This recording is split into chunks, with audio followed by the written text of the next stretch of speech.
Look, there's an actual car parts shop. Don't worry about it. They also sell potatoes. But as well as potatoes, they actually sell car parts. And now I have a bag full of oil and filter because I need 11 litres. 11 litres of oil for the Transit. And why am I changing the oil on the Transit van? Because it's about to do a big old trip. So, welcome to a very short, very sweet moto vlog about why uploading is going to get sporadic in the next couple of weeks. Yeah, nice turn, mate. Use all the road, eh? So we're on the Aprilia Tuareg, in case you didn't notice already. What a beautiful bike it is. Loving it. Let's have a look at the trip. Odometer says 1,760 kilometers, so I've done about 1,000 miles. The mileage has been creeping up very, very slowly since I picked the bike up. And obviously I think I bought... When did I buy it? At the end of last financial year is when I bought it. And I rode it January the 1st, obviously, in Spain. And you can see that video on the link up there. I'm really enjoying it so far. It's a fantastic bike. It's not got any more boring. People were asking me, like, are you going to miss the GS? Have you done the right thing? And I did ask myself, am I going to miss the GS? Do I miss the GS yet? The answer is no, because this thing is a riot. And look where I live. I live in the middle of the Eifel. In the middle of the Eifel, he said, going up about 15 octaves. It's all just twisty roads and dirt tracks, you know. It's great. And 660, yeah, okay, it's half the size of the GS, but it's not half the speed. It's a honking motor. It's really funny because intellectually I totally understand that this engine is just a totally restricted version of the 660 Tuono motor. It's a 105 horsepower motor that's only kicking out 80 in this format. And, you know, part of me says, oh no, how disappointing is that? But the rest of me doesn't even notice. Honestly, I barely noticed that this is a restricted 660 motor. I actually have to think about it, and then I think, oh yeah, I guess it's restricted. But it's a really, really, really great motor. What was I talking about? Oh, I was talking about the fact that Easter is coming, and that's going to be fun. But after Easter is Corsica! Pow, pow, pow! Can't wait for Corsica. Corsica. I can't wait for Corsica. It's going to be mega. Riding a whole week in Corsica.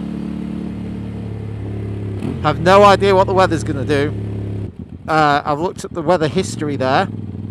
And some days it's good, some days it's bad. Do you know what wheelie?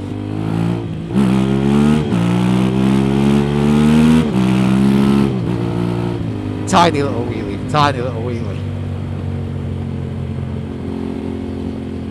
Made a lot easier by, you know, 10 litres of luggage on the back of the rack there. The rack, by the way, which is an Ibex rack, or Zieger auf Deutsch. I think they're marketed internationally as Ibex, but here in Germany you buy them as Zieger.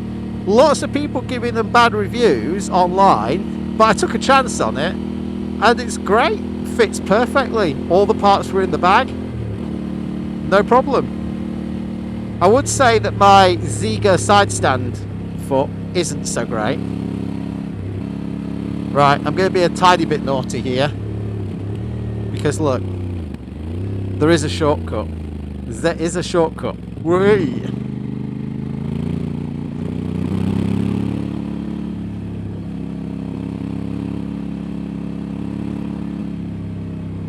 It's well used today as well. These are fresh tracks, so there might be a logging truck up here, but it is 10 to 6 in the evening, so hopefully I don't find the way blocked by a logging truck.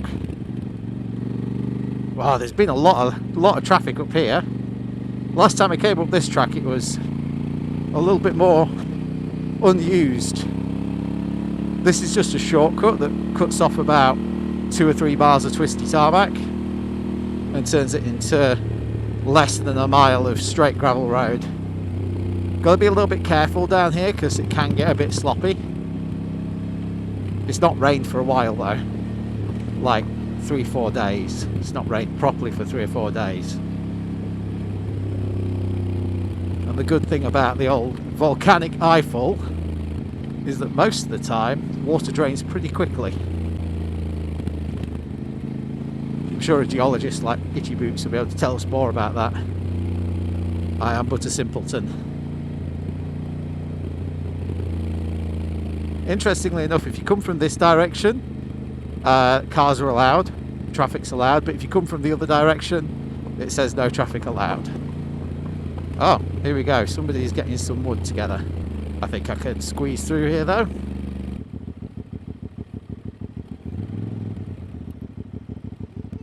Whoa, no. Brauchst du ein extra Hilfe?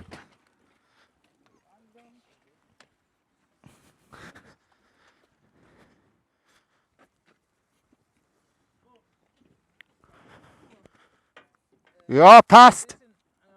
Ja, passt.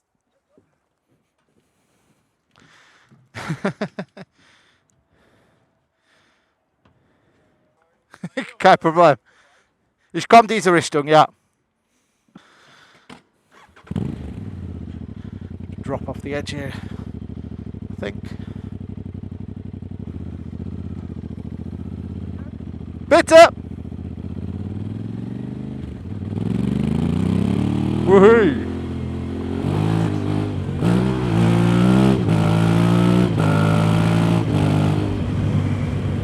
Nice.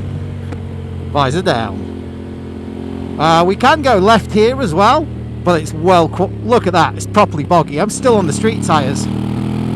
Which brings up the next topic of conversation, and I wanted to throw it out there. God, this is pretty. Isn't it pretty? I've lived here 16 years, by the way, so if you think to yourself, oh, he must have just moved here because he so loves it. I haven't. I moved here 16 years ago and I still bloody love the place. I think it's mega.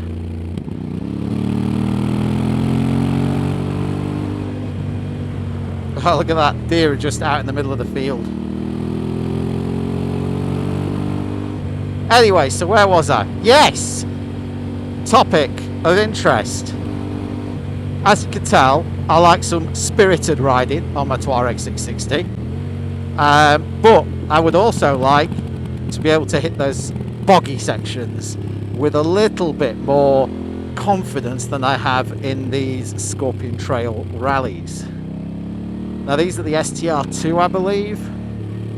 I'll put a thing up if I'm wrong because my brain's a little bit hit and miss at the moment. Hit or miss. Oh, look at that, a GT4 RS. That's a tasty little car. I want tyres that are a little bit better off-road than these. And obviously I am aware that I'm going to sacrifice some peg scraping ability by taking some better off-road tyres. I am totally aware of that and I'm willing to take the risk. So yeah, what do people think? I'm looking at the Karoo 4. I think it looks like it's got a more aggressive knobbly pattern. Has anybody tried them? Let me know if you have, because I kind of think I might try some of them. I tried some Heidenau K60 Scouts last year on the GS. The GS overwhelmed them. They were really wobbly on the GS. They were terrible tarmac tyres. And to be honest, the GS was so heavy that they didn't really make sense off-road either. So I don't know what I gained by taking K60 Scouts on the GS, because I couldn't feel any advantage in the wet stuff because the GS was just a pig in the wet. But where was I going with that? Yeah, so I want to try some new tyres. So it's either Trailmax Raids from Dunlop or Metzler Karoos. So you let me know what you think I should try in the comments below, because I have to spend my own money buying tyres because I'm not famous enough or good looking enough, and I'm no good in bed.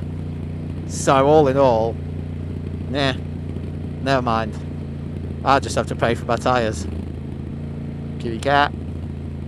I've lost my kitty cat, by the way, so I'm on kitty cat patrol at the moment, looking at every cat, just checking it's not mine, because my cat's got walkabouts.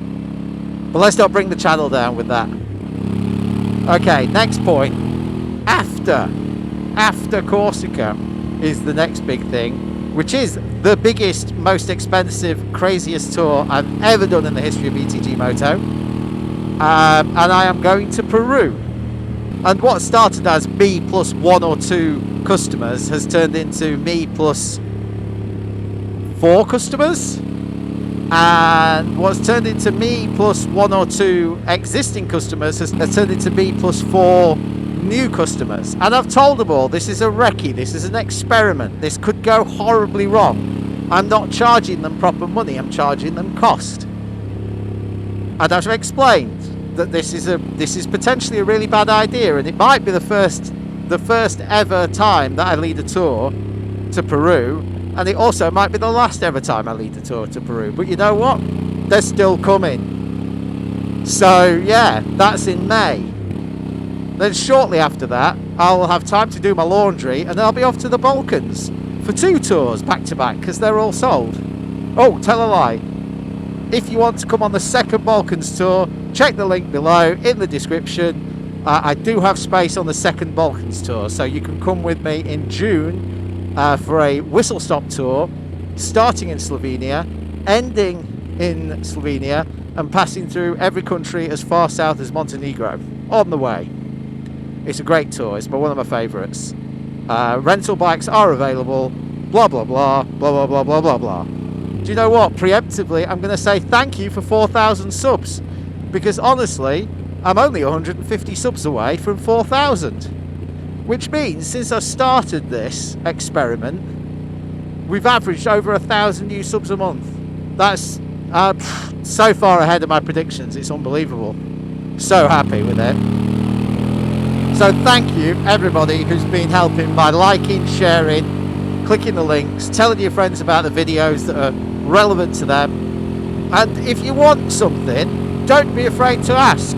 I do go through the comments. Sometimes it takes me a couple of days to get through them all, but I do try and reply to every single comment, unless it's abusive. In which case, you know, you have to wait a little bit extra, because I have to think about a really good reply. This is one of the things I don't like about the Aprilia. 2 things I don't like about the Aprilia. The clocks are not mounted straight. That's really annoying. I hope you can see it on the camera, but this side is a little bit lower than that side. And I can't figure out how to straighten it. I undid it all, and I tightened it again, but it's still not centered. Second thing I don't like about the Aprilia is that the tower vibrates quite a lot. And it just gives me the impression that the tower's going to fall off. And of course, if you read the Aprilia forums, you see people having crashes, you understand this tower does fall off quite a lot if you crash it. Ha! So it's an expensive thing to break. There is an off-road way home, but you know what? It's nearly 6 o'clock, it's time for my tea. So I'm just going to stay on the road. Now, thank you again very much. Like I said, this is just a short update. I also hope that my new microphone setup is working at speed, but I guess we'll find out when I get back. It's like the weather's getting worse. The weather always comes from Belgium, comes from over that side. Oh well. Enjoy every sunny day while you can. If you're not getting out there riding, then what the heck are you doing?